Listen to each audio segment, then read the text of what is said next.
going to study selected parables of Jesus, because there are approximately 40, depending on who you talk to, and we have 9 more weeks after this one. And there's no way we could cover all those. I wouldn't want to. So right now I've picked certain parables that we're going to talk about. If you look on the back of your sheet, as a matter of fact, that's what we're going to do, for the next 9 weeks after today. And right now, those are the parables that I'm planning on teaching. And on some days, the parables are kind of short, and there are parables that are associated with them. So I may add 1 or 2 to the ones that you see, just so we can see what other parables there are that might match a certain thing. So that's the plan. I'm already getting ahead of myself. Well, finally convinced, Houston gave me about 5 to 7 days to decide if I wanted to teach. And I think he called me kind of late. Someone else who's a much better teacher than I am was asked to teach and couldn't do it, and I totally understood. So he told me I didn't have to, but I said, I love to teach, I love to study. So the one that's going to get the most, John, you've heard me say this before, out of this class is me. Because I'm going to spend a lot of time reading, researching, rereading, and studying. And it's good for me. The other thing that sort of convinced me was, I don't know about you, but I'm having some, I ate too much at Thanksgiving. And somehow between Thanksgiving and Christmas, I didn't slow down a little bit and all that. And then Christmas time, So here it is. I decided that this is going to be my post-holiday diet plan. And the way that's going to work is, it's motivating to me in that regard, because I know every Sunday I'm going to come up here and I'm going to stand before the Spirit. So I need to, maybe I can look better and better as we go along. But don't hold me to that, and of course, I'm joking. I am, but I'm joking a little bit. And I'll try to make that clear. I hope you and I have a pleasant, rewarding time as we spend these 10 weeks looking at a few selected parables of Jesus. And is that the next slide? I'm relying on you to keep me. I have a couple of goals that I've set for me in class. I hope you can agree with me. The first is that we gain a better, or at least renewed, understanding of the parables of Jesus. It may be that you know them all well because you've studied them yourselves. But so this will be a renewal if you haven't read them in a while.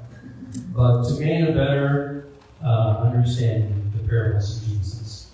And then the reason to do that is to move us to greater service. I think you'll find the parables can be extremely penetrating. They are for me. Anytime you read the words of Jesus, in my opinion, they're extremely penetrating. And they will be challenging to us. I don't know how long you've been Christians, but some of you have been Christians for many, many years. You still read these parables and they're going to be penetrating. And we might even see that today. I'm not going to cover any parables today, but I will sort of introduce some. Here's the process. Today is the introduction. And I listened to, Houston told me ahead of time, I was here on Thursday, he said, my sermon on Sunday, it's going to be kind of, the word he used. I said, I understand, because I kind of want to give an overview of parables, and I hope you don't mind. I think it'll be beneficial to us. So over the next 9 weeks, today, the introduction, we'll get to that in just a second. As I said before, we're going to study specific parables, and what you need to do is bring your Bibles. or your phone with the Bible. That would be helpful. I will provide you a written outline of the study, just kind of like I did this morning. And it'll be a good way for you to take notes. I don't particularly like standing up here and just talking all the time. And you listening all the time. So I will welcome your comments and insights. And then at the end of each parable, or parables, if there's more than one, what I want us to do is really look closely at the application of that parable and the teaching that Jesus has through that parable. Look at the application for us today, even us today to the 21st century. And I think will be helpful for all of us. And next slide, though. Oh, there's nothing up there. But if I hit this spread, something's going to be up there. I forgot to tell you, I will also, I like to use videos and things from other places. So I just thought I would show a video, and it happens to be from the Chosen series, if you watch that. Jesus is talking, and he's going to relate a parable. It's a pretty short one, so I'm going to, I think I can remember it. Now I'm going to sit down and watch it myself, and then I'll ask you a couple of questions.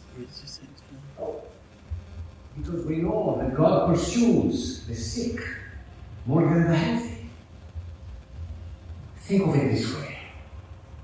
Are there any sheep herders in the crowd? Welcome. We are honored you are here. I have a very warm place in my heart for shepherds. Who is tending your flock now? My brother will take the turn. How many sheep? 100 teacher. Say one of them goes astray. What do you do? I have to look for it, of course. Of course. But what about the other 99? I have to be put behind. I can't lose the one sheep. And if you find it, I lay it over my shoulders and bring it home. And I will probably do a little dance. and what would you say to your friends who are worried for you? Rejoice with me. I have found my lost sheep. Do you see what he just said there? He rejoices more for one sheep than over the 99 who never went astray. So it is not the will of my Father that one of these should perish.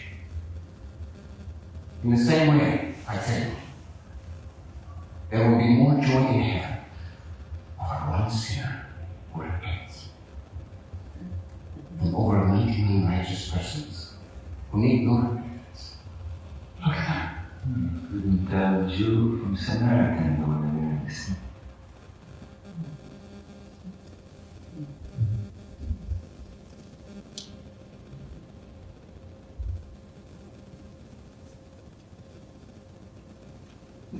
So just, a minute or two, your reaction to that.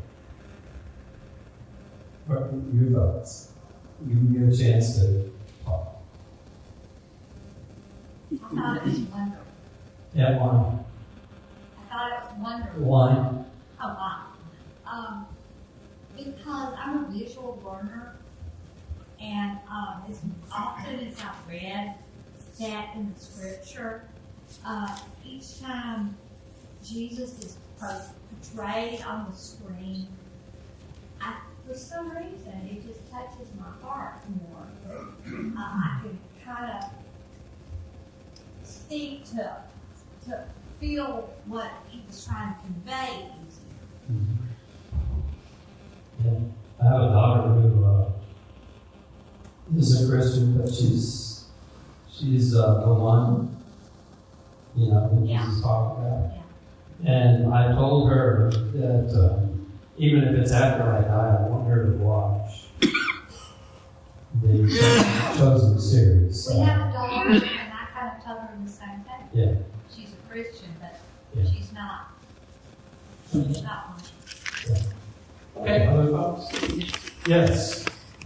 Is it possible you could ask people about mention your names so we can get to know them, especially me getting to know them since I'm blind? Oh. So you mean when we talk? Yes. My name is John. Yeah, say your whole name. John Bell, all my whole name. He wants us to say your name. Are you going to remember that? He might. You might remember names. Yeah, because I'm recording it.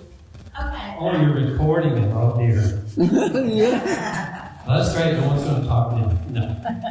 Okay. James talking. My name is Pam. I'm a former teacher, and I love how he interacts with the audience. He makes it really plain, and he asks the man those questions. And it just shows what a good teacher he is. Not only he uses parables, but he involves his audience, which really they really appreciate and can understand. Yeah. Now, tell me, give me your reactions about the parable. How did that affect anybody? Yes. I can relate to that a lot because I am the lost sheep, right? And I feel like if the 99 sheep, didn't need help.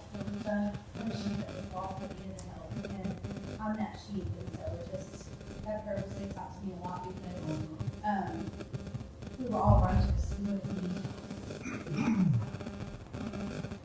And what did it say? What did Jesus say at the end? Parable. That heaven will rejoice Over. one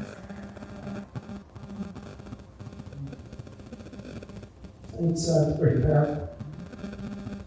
Yeah. Okay, well, sometimes I have time.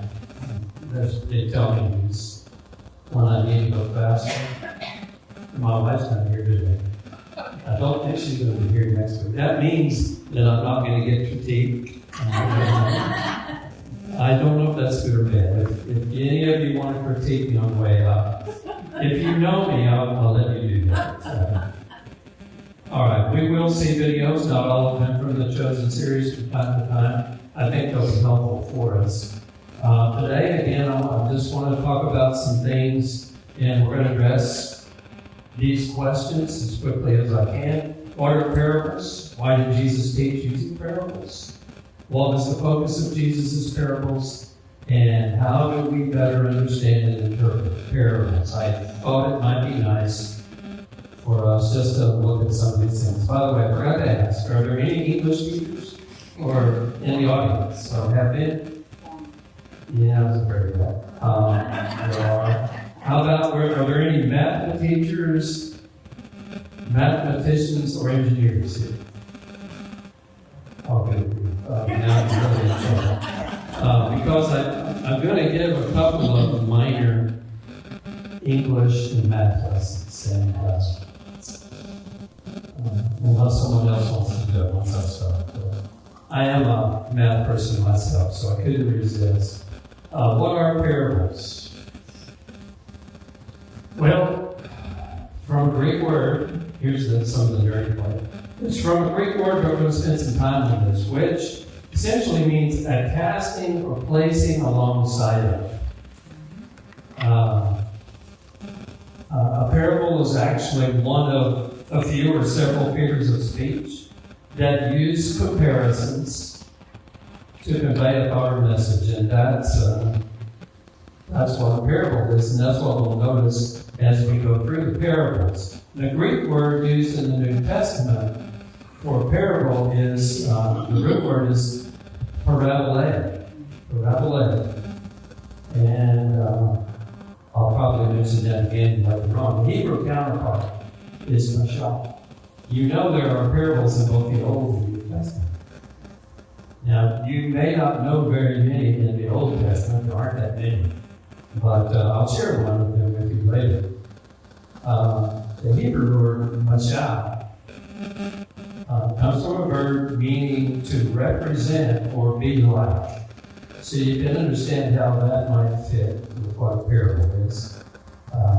The Greek and Hebrew words themselves allow for broader translations. So there are more things that fit, at least in those Greek words and Hebrew words, I mean, instead of parable, it could be some other kinds of figures of speech. Not just parables. You understand what I'm saying? And for example, I thought we'd look at two. This is the English lesson. And I was never an English teacher. And, so if you want to correct me, go right ahead.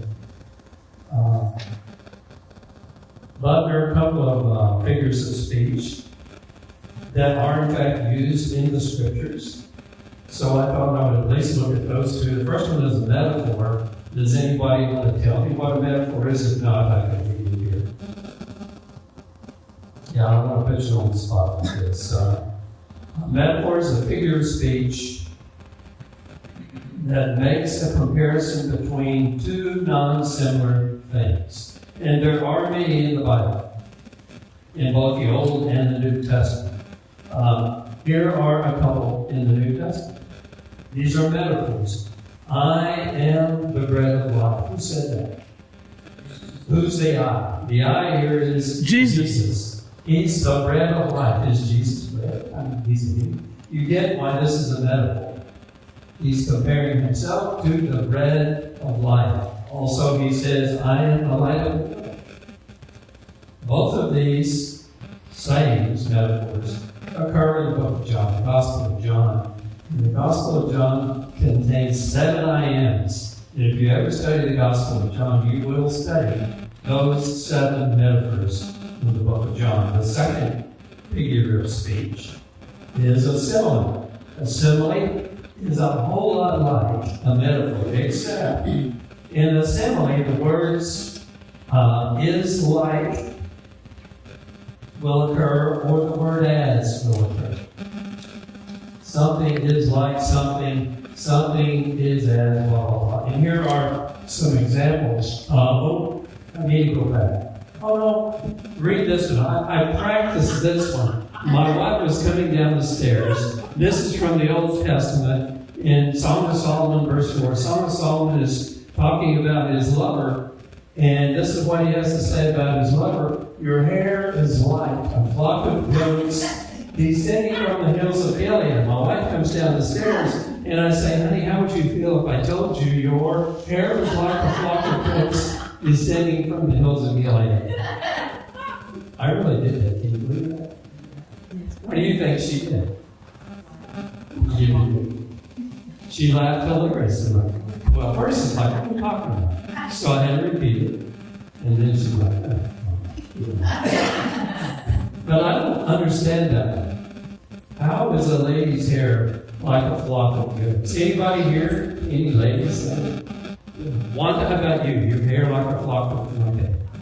Okay. I should have picked one. All right. There are, of course, many in the New Testament as well. Here's one. Notice, your hair is like, I told you those words would be in a simile. Or something like, I send you out as sheep among wolves. Who is you? Who is the disciples? So Jesus is saying, I'm sending you, disciples, out as sheep among wolves. And then he says, and I'll let you fill in the blanks, therefore be wise as serpents, harmless as doves. Again, 2 more similes. Good. These are just examples that are close to being parables that I think might be useful for us as we talk about parables. Now, here's why I asked that. I may regret using these next 2 slides. I was here Thursday and I went through the slides and then I changed them once I got home. And I had to make this one, not this one, but the next one up, and I don't know what's going to be. Besides, that was your English lesson. Here's your math lesson. Where's Ansel when I need Ansel? Ansel, where is he? Tell me this math lesson today. Okay. What are those figures? What? Oh no, I got the answer. But I thought I'd let some of you English people try to tell me what those are. No. Those are parabolas. Anyone that's been in math, I there's a lot I could talk about. I taught math for 10 years, and we could talk about parabolas, but you understand parabolas? Parables, they both come from the same Greek word, parabola. Both the parable and the parabola come from both Greek words. So I got excited about that, and I had no idea what the slides would look like. Oh, that's awful. Can y'all see that slide? It's supposed to look like this. It's supposed to look like this. This is nice and colorful, and I had a hard time making the slide at home. I don't know why. There's a black line. Can you see the dashed line? It goes through that parabola. Tell me what you think about, what do you notice about, what do you think that black line does? It's called the axis of symmetry, by the way. What does it do to that figure? It looks like it divides it in half, right? And so what would you say about the two sides, the two halves? Is that what? They're symmetrical? They what? Mirror images. They look like mirror images. So it looks like it's like a side by side, particularly since I colored one in, I think that's blue and yellow, you know. So you're kind of comparing this side to that side. They are like mirror images. They really are. And let's see, I think I said, so yes, it looks like a side-by-side comparison. Again, a parable is a comparison, by the way. And it could be that the blue side or the left side represents common images that you and I know, or the people knew that Jesus was talking to. And then the other side could be new truths that Jesus was trying to teach. And I can see, now being a math person, now that I know that parables and parabolas came from the same root Greek word, I won't be able to look at parabolas any other way without thinking about parables. And I think that's a good thing. So it looks like I could have put more stuff up here and talk about this more, but I think this is enough. But it's a pretty good side-by-side comparison, and that's exactly what parables do. I forget where are we now. We're still what are parables. So, yes, Jesus used metaphors and similes to teach. He also used parables. And for us, what we're used to, what's common, a common way to look at parables is they are stories. They're longer than metaphors and symbols. They're actually narratives or stories that use known earthly elements to convey new spiritual truths. We all already knew that, didn't we? Okay, so I'll try to move quick. Why did Jesus use parables?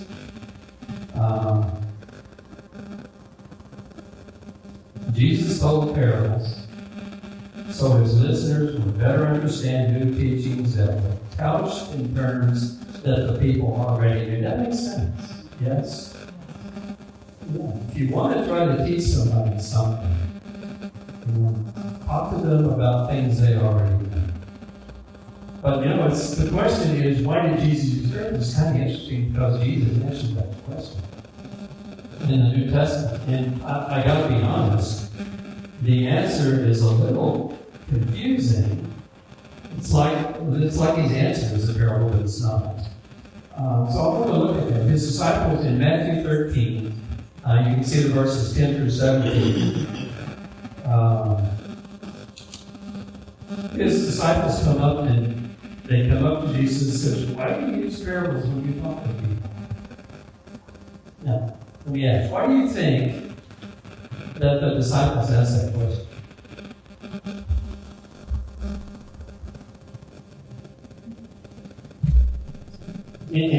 Any guesses? Any thoughts? I mean, there's no right or wrong here. Yes. went through a book that was Washington on parables, and the author was Jewish. PhD, and well, Okay, I'll sit down and I'm talking. okay, it's brief. She points out and demonstrates how much parables were used by the Jews throughout time. Yeah. That it wasn't the way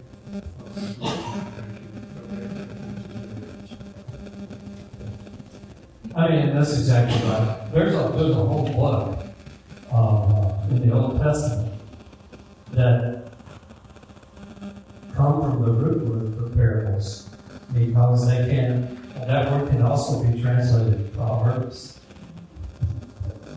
A whole book of Proverbs. Of course, the Jews are. You know that by heart. Yes. I first thought it was possible the disciples asked the question because they didn't understand. We don't understand. Why in the world are you? Rather than them saying, "Well, I don't understand this," which, to be honest, the disciples had done that before, earlier in Matthew. So I thought, I'm going to read to you. I'm going to read here. I'm going to go ahead and put these things up here. I'm going to read to you Matthew 13, 10 through 17, if you want to follow along, fine. But I'm going to read it, and I'll read it kind of quickly. These are excerpts from the passage I'm reading. These are the important, I think, excerpts from the passage, but I'm going to read all of it. As soon as I find it. What version? I'm reading from the NIV. Let's see. He replied, that is, Jesus replied, "Because the knowledge of the secrets of the kingdom of heaven has been given to you," meaning the disciples, "but not to them. Whoever has will be given more, and they will have an abundance. Whoever does not have, even what they have will be taken from them. This is why I speak to them in parables. This is why I speak to them in parables. Though seeing, they do not see. Though hearing, they do not hear or understand. In it is fulfilled the prophecy of Isaiah. Isaiah, this will be the bottom part. You will ever be hearing, but never understanding. You will ever be seeing, but never perceiving. For this people's heart has become callous. They hardly hear with the ears, and they have closed their eyes. Otherwise, they might see with their eyes, hear with their ears, understand with their hearts, and turn, and I will heal them." So what's Jesus saying about people that will never understand the parables? Pardon? They're choosing not to. It doesn't quite sound that way when you read through what I just read. But it is what Jesus is saying. Their hearts are hard. And they close their eyes. Yes. In verse 15, I have the King James Version. Okay. And I love and I remember this being preached from the pulpit. For this people's heart is waxed gross. And I thought, wow, that's a different, your version read Callous. callous. This people's heart has become callous. And I use the word heart. Yeah, I know. Yeah. But I just thought that was a It very, is. very Yeah. descriptive language. This is next off this sort of what we just said. Why in the end, oh, by the way, did some people understand the parables? Well, if you remember, it's even hard for the disciples in the beginning. They're like, Jesus, we don't understand. Jesus did. Why did he choose these 12?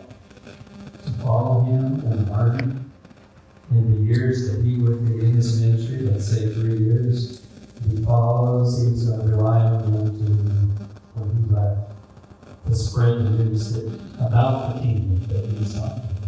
So he will explain that to them. In Mark 4, I didn't read that to you, although I have it. It says that Jesus, once he told parables, would explain them all to his disciples that were with him all the time. Let's see, is there anything?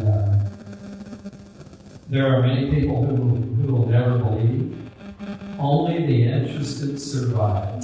I got that quote somewhere. Only the interested will survive. That means only the interested are going to be able to understand Jesus' purpose. Anyway, only those who see Jesus as not from this world. Only those who see Jesus as not from this world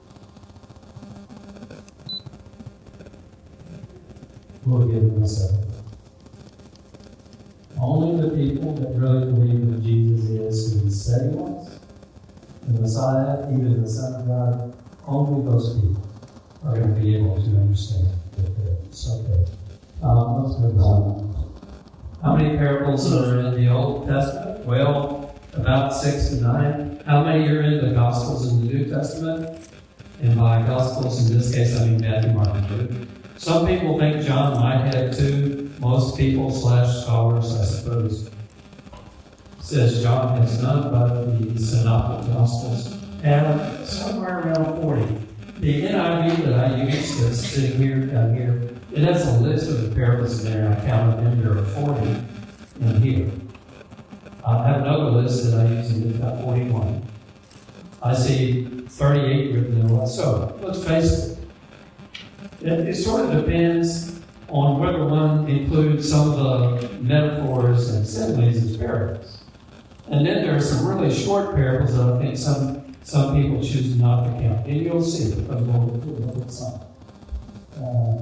I thought I would present, it says here, an Old Testament parable, which you will know once I read it and tell you the story. In fact, by way of background, it's in 2 Samuel 12, 1 through 4. To be honest, it's about King David. And by way of background, you may remember that David fell in love with Bathsheba, the wife of Uriah the Hittite, who was off fighting for David against the Ammonites. Bathsheba became pregnant through David. And David brought Uriah back from the front lines for a brave, hoping he would lie with Bathsheba, thus making him think that the future child was going to be Uriah's and not his. Really? The plan didn't work, and I will go into details. It didn't work. So David came up with another plan. The next night, he invited Uriah over for dinner. The plan was to invite him over for dinner, and he did, and got him drunk, and sent him home. And he was hoping that Uriah, in his drunken state, would sleep with his wife. Okay, I'm not making this up. This is from 1st and 2nd Samuel chapters 11 and 12. That plan also failed. So David had another plan, and this plan was he sent Uriah back to the front lines. He handed him a note to take with him, and he was to give that note to Joab, the commander of David's army that was fighting the Ammonites. And the note said to Joab, and obviously Uriah did not read the note, good for him. You are to place Uriah on the front line in the next attack. And when he's there, I want the rest of the troops to start the fall back. Leave Uriah there, and hopefully he'll be killed. He was. He was killed. Y'all remember that story? So God sends Nathan the prophet to have a chat with David. And here's what happens. The Lord sent Nathan to David. When he came to him, Nathan said, there were 2 men, this is the parable. There were 2 men in a certain town, one rich and the other poor. The rich man had a very large number of sheep and cattle, but the poor man had nothing except one little ewe lamb he had bought. He raised it, and it grew up with him and his children. It shared his food, drank his cup, and even slept in his arms. It was like a daughter to him. Now a traveler came to the rich man, but the rich man refrained from taking one of his own sheep or cattle to prepare a meal for the traveler who had come to him. I mean, he was supposed to be hospitable. Instead, he took a ewe lamb that belonged to the poor man and prepared it for the one who had come to him. That's what the rich man did. David listens to the parable, and then he says this. David burned with anger against the man and said to Nathan, as surely as the Lord lives, the man who did this must die. He must pay for that land 4 times over because he did such a thing and had no pity. Then Nathan zaps him with this line. You are probably know. What a man. And Nathan said to David, you are the man. Great parable. I would not want to hear that parable. David puts over 4 of his sons are killed by it. 4 of the same number. That's a coincidence, I'm sure. What is the focus of the parables? Do you remember what Jesus first began? What Jesus taught? Even from the beginning of his ministry. What was it he said? Same thing John the Baptist said. Yeah. And repent, for the kingdom of heaven is at hand. Generally, the parables can be classified, I think, under the banner of kingdom of heaven. Some of the parables are about the character of the kingdom, like a mustard seed. The kingdom of heaven is like a mustard seed. Some of the parables are about the character of the king, and, for example, the prodigal son. And some of the parables are about the character of the king's subjects. And I just listed the parable in 10 versions. Notice I had that one underlined. Those are the parables I think we're going to focus on. Why would I do that? Because you and I are subjects in that kingdom. So not all of them are going to be about the subjects in the kingdom, but over half are. So get ready, because if we see a parable line, it's like the one that hit David, maybe not focus. I'm watching my phone. I'm watching the time. I'm trying to hurry. I don't have much time. So, understanding the parable, I'll go quickly now. Here's what we need to do, in my opinion, to understand the parables a bit better. We certainly have to be able to we will identify the characters and items in the parables we see. Okay, this is this. We're talking about this. We're talking about this. We're talking about this. But it's really important for us to get a better sense of the historical background of the time and of the people, of the time that Jesus is speaking and the people he's talking to. So that means we may need to find a little bit more about the political, religious, certainly the cultural references that may be made in the parable that you and I don't understand because we're a long way off in time. They spoke a different language. And they certainly lived in a different culture. So we're going to have to look at those things. We need to be prepared to find any surprises that might appear in those parables. For example, do we see something in a parable that someone does that you or I probably wouldn't do? When we see something that goes contrary to what you and I may think or do or react to, then we'll stop. We need to stop and talk through that. And then we need to focus on the need. Oftentimes, the message is right at the end. This is what Jesus is trying to say. How do we interpret? Understand and then interpret means we go from the left side of the frequency, the left side of the parabola. We understand all these common elements and common images. Now we go to the right side and say, what are the new truths that Jesus is trying to teach us? And I don't have a lot here, but we certainly have to know the audience and the context. Is Jesus talking to the Pharisees? Is Jesus talking to the disciples? Is Jesus talking to this woman? Is Jesus talking to the crowd of people who are hanging on his ear? We've got to know, and we will make sure we know those things. Interestingly enough, sometimes Jesus interprets the parables for us. Now, I know two for sure, maybe a third, where Jesus actually said, oh, this is what that. He took the disciples to the side and said, this is what this parable means. Next week, what are we covering next week? The parable of the sower. Am I right? Jesus will interpret that one for us. But we're still going to have work to do.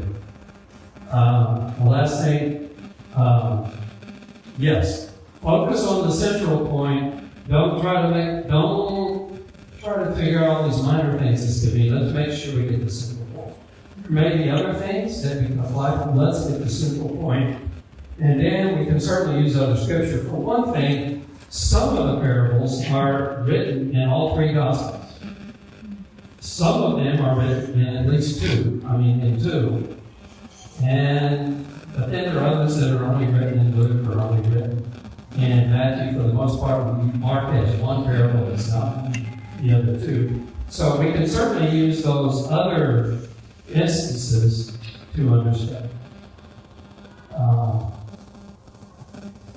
And then the last thing that we want to do, this is the most important, is to be able to apply what we learned from this parable. Even though you've read it 100 times, I think you're going to find that it may hit you.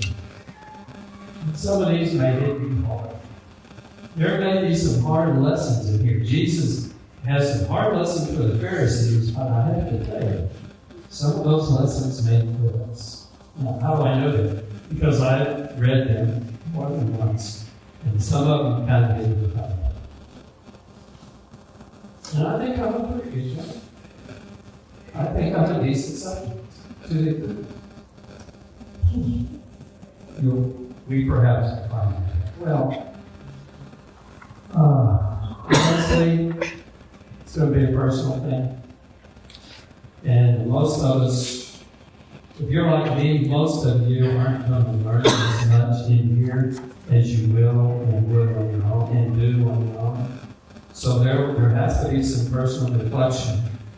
And you have to kind of open your hearts and say, okay, I'm this one.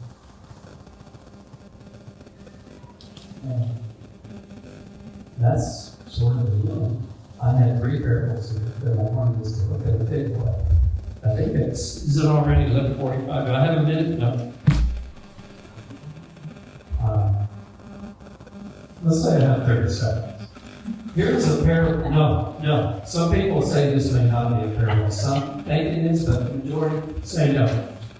John's disciples often fasted and prayed. The Pharisees said, John's disciples often fasted and prayed, and so did the disciples of the Pharisees, but yours go on eating and drinking. Jesus responds. Jesus answered, can you make the friends of the bridegroom fast while he is with them?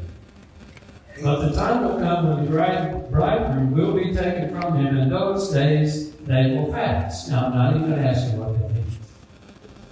But I'm going to ask you, let's see, as you're thinking about what it means, whatever, are there any questions you would like to have answered as you're thinking about what that means? I'm just curious. You may not have. Any questions? What would you like to know more about? Anybody? See, I think I know what it means, but I don't know a lot about fasting and how they fasted. I do know a little bit. The Pharisees fasted more than the other Jews and wanted the other Jews to fast more like they did. And I also don't really understand a lot about how weddings went about in the Jewish community in the first century. I know a little bit. They weren't like the ones we had. Anyway, I'll stop here. Thank you for coming. I wasn't sure we were going to have 5 people here. Thank you for being here. The last thing I have to say is, well, come back. Once we start into the parables, we're going to be right into the meeting. And I hope it helps you. I will do my best to make sure that there's something emotionally significant for you in each parable and in each week. I'll do my best to make sure that.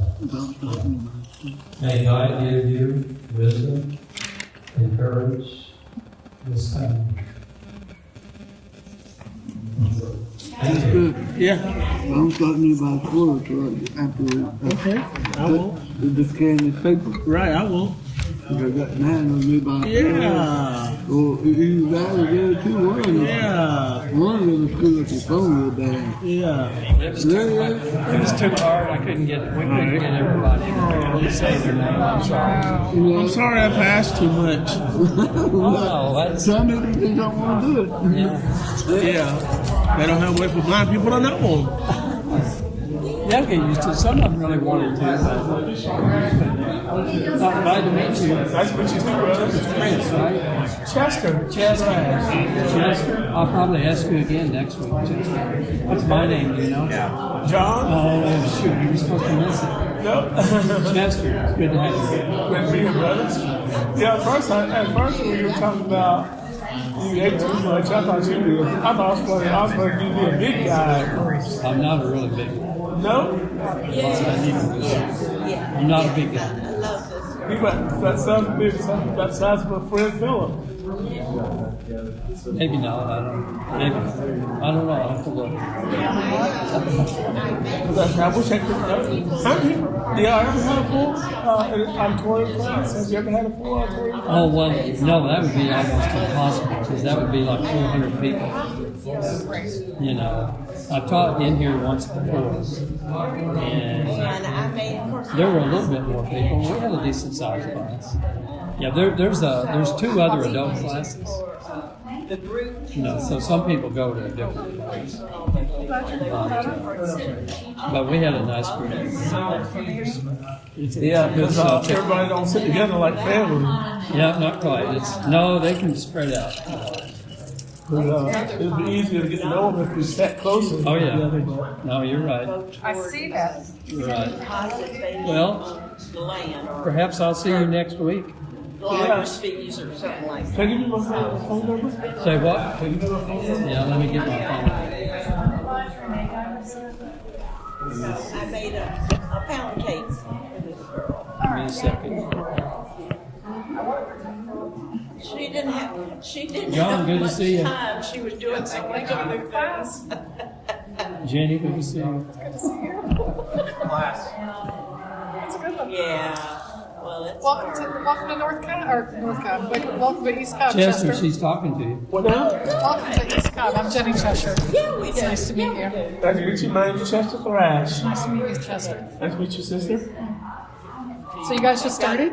Yeah, started. All right. Well, I'm glad you're here. Glad to be here. Can you get home? Oh, sure, absolutely. Yes, sister. Thanks. I'm sorry, what? Here, you give me your phone. All right. like this. Just 404. 4, I got it. 901. No, I mean, get up. 901. Get up. 8835. 8835. 404 901 8835. Chester Crash. Yeah. Yeah, I'll give it to her. And my email address. Oh, you know this, okay. Audio guide. What? Audio guide. Audio G. Right? That's S-A.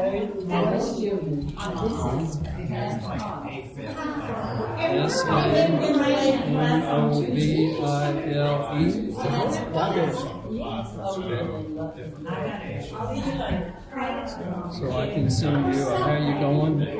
Yeah. Text or Yeah. Can you hear it when I do that? I can see. I can read it through my e-reader. Oh, is that right? Cool. Good for you. All right, well, we'll see you next Sunday. See, next Sunday, little brother. Could you get me the whole class? Not right now. Okay. That's all right. No, I mean, because most of them are. That's all. Actually, I can give it to the office. You already gave it probably to the men that you talked to when you said you were one of the elders. members. Oh, to the elders. They probably are going to put you in the directory. Yeah, I'm in the directory. And then everybody's going to have. Yeah. Everyone's going to have that information because you probably gave it to them, yes? Yep. All right, everyone, 400 and some people are going to have that. Yeah. All right. You ever sit out of class?